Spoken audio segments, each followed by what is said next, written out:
বিসমিল্লাহির রহমানির রহিম। ভুয়া অ্যানোনিমাস আতঙ্কে বাংলাদেশ। যখন আমরা পুরো দেশের মানুষ একটা শোকের সময় পার করছি, তখন জনমনে আতঙ্ক সৃষ্টি করলো অ্যানোনিমাস মেইন পেজ নামের একটা ফেসবুক পেজ। এই পেজটা যে সম্পূর্ণ ভুয়া তা আমার এই আলোচনাটা শুনলে ইনশাল্লাহ আমাদের কাছে স্পষ্ট হয়ে যাবে। ওই পেজটিতে গতকাল বা একদিন আগে তারা পোস্ট করেছে, একটি স্কুল ভবন ধসে পড়বে, অনেক শিশুর জীবন ঝুঁকিতে আছে, আমরা দেখতে পাচ্ছি একটি ভয়াবহ দুর্যোগ দ্রুত ধেয়ে আসছে। দেখেন, তাদের এই কথাটাই যে অবাস্তব, কারণ এখানে আসলে কোনো স্কুল ভবন ধসে পড়ার ঘটনা কিন্তু ঘটেনি।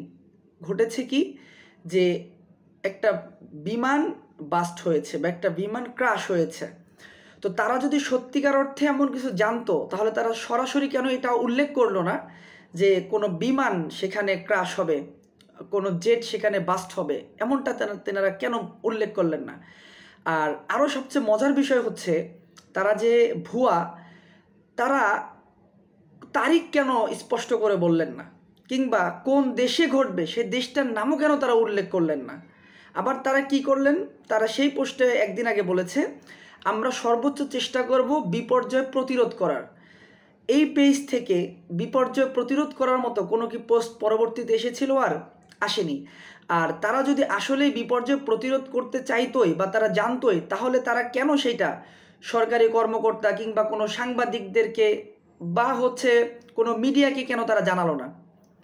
কারণ তারা তো জানতোই যে শত শত শিশু মারা যাবে, আহত হবে। তো এটা জানার পরেও তারা এটা কোনো স্পষ্ট করলো না কেন? তারা সাংবাদিকদেরকে বা সরকারি লোকদেরকে কিংবা কোনো আমাদের গোয়েন্দা বিভাগ বা যে কোনো একটা বাহিনীর কাছে কেন তারা জানালো না? এর দ্বারাই স্পষ্ট হয়ে যায় এটা আসলে একটা ভুয়া। আমার কাছে মনে হয় এটা এমনও হইতে পারে যে এই পোস্টটা তারা মূলত গতকালকে অন্য একটা পোস্ট করেছিল, এটা এডিট করে আজকে ভিন্ন কোনো টপিক লিখে দিয়েছে। এটা হতে পারে বা নাও হতে পারে। আর আরও মজার বিষয় হচ্ছে, এটা ভুয়া হওয়ার এই পেজটা মূলত আজ থেকে আরও 2.5 বছর, প্রায় 2.5-3 বছর আগে খোলা হয়েছে। মজার বিষয় হলো, এই 2.5 বছর 3 বছরে তিনি যতগুলো পোস্ট করেছেন সবগুলো খেলা কেন্দ্রিক পোস্ট করেছেন। তিনি যদি বা এই পেজের যারা অ্যাডমিনরা আছেন তারা যদি আসলে এই বিষয়গুলো জানতেন, তাহলে তো শুধু বাংলাদেশ কেন, বাংলাদেশ সহ সারা বিশ্বে তো অনেক কিছু ঘটতেছে, তারা তো এখান থেকে সেই সতর্কতা বার্তা পাঠাইতে পারতেন। কিন্তু আজ পর্যন্ত তারা কিন্তু এই গত এতগুলো বছরে বা 2.5 বছরে তারা কোনো পোস্ট করেননি। তারা শুধু খেলা কেন্দ্রিক পোস্ট করেছেন।